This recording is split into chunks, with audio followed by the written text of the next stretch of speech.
Naku po! Unang pagkikita ni Jomar at Carla na sa loob ng 7 days ay di nga sila nagkita physically kasi nga ay si Papa Jomar ay napasama sa pag-travel ng Team Kalingap sa Hong Kong.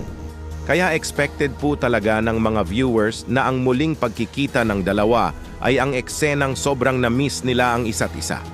Pero nang nagkita nga ang Jomcar ay na-miss naman talaga ng sobra ang bawat isa. Kaso lang po, ay may konting tampo pala si Papa Jomar kay Carla nang nasa Hong Kong ito.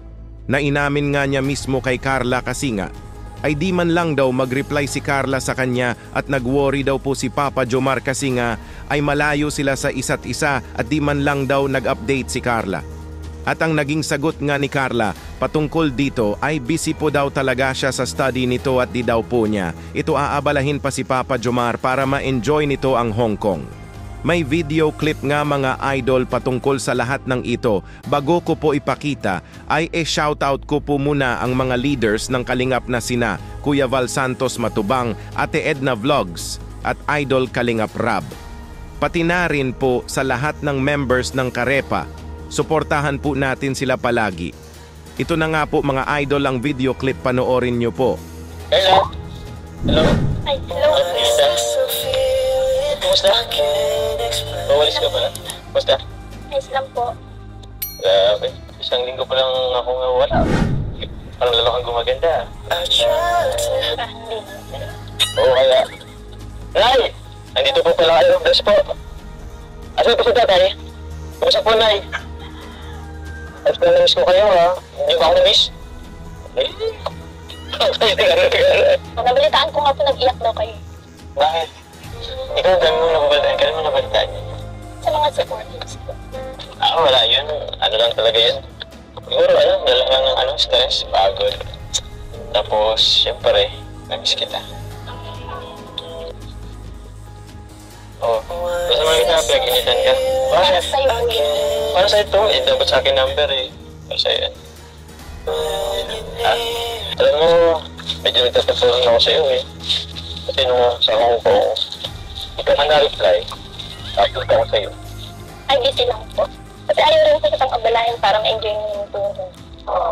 Hindi naman yung nabala, hindi ka naman abala sa akin. Basta hindi ako mag-enjoy pag hindi ka nag-update. Basta worry pa nga ako eh, kasi hindi ka man nag-update, ang layo pa naman natin. Hindi po nag-chat po ako. Uy, hindi ko nag-chat. Sabi nag-chat ka naman, kaso isang beses lang. Dapat pa talaga ako. Ay, sorry na. Sorry na. Sorry na, basta ko pa rin ako.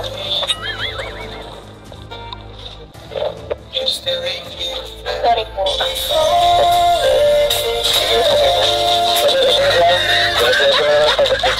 Dala pala ng stress, pagod, at pagkamis kay Carla kaya ay napaiyak ang Papa Jomar sa Hong Kong.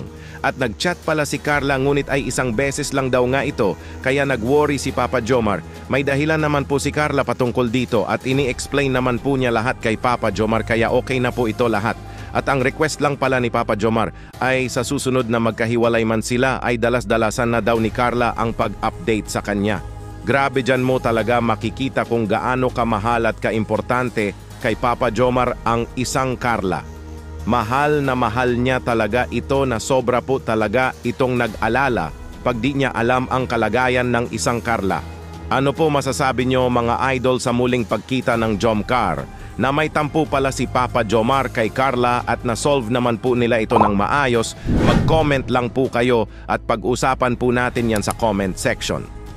Dito muna lang po tayo, Kuya Dambo nga po pala, Bisayang Reactor. Hanggang sa muli, maraming salamat po.